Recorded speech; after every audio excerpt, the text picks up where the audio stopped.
So this isn't going to be the best situation. Yeah, this might be a little bit better. Anyway, so what I have here is the NOT thing from IKEA. I mean, the light right now is pretty dark because I have the light source in frame. Out of frame is going to look like a lot different because what happens is that it balances out. If you have, especially if you have it on certain audio things, it balances out for light sources. And if you have it where it's on you, like say you have, imagine if you had two, so you have a light source on this side and a light source on this side as well, it'd be a little bit better. It's just a little DIY thing I was trying to do where I have this guy coming in, the extendable, movable arm. But what happens is, as it comes by itself, the arm is too bright, like it's way too bright, and it kind of like, you have to squint a little bit because it's just right in your eye.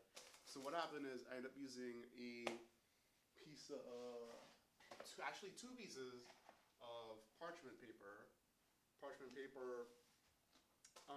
These LEDs don't get too hot, but just always concerned about heat.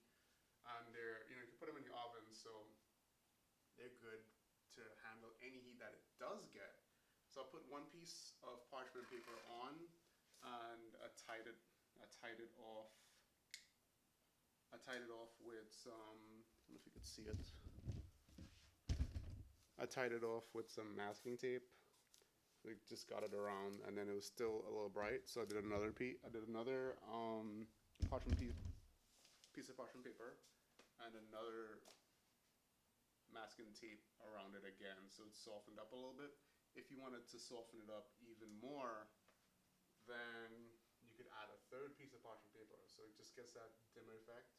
I don't know if you've seen some of those lights that use the umbrella to soften and diffuse the light over. That's something you'd be going for then. But let's just say you did use a third piece, right, on this. This is how it looks like with two pieces on. I'm not gonna take it off to do one again because the masking tape was a little hard to stick. I had to it was a process. So a third piece. Let's even go one step further. Like I'm doubling it, and it's like a fourth piece. So you can really start softening it up. And the NOT from IKEA is like about $12.99 base model. So the model with this extender is about, I think it's less than 20, but $20 for this. Assemble it, piece of parchment paper, put it on it. Get two of them, have the light hitting you from multiple directions. Hey, can't go wrong.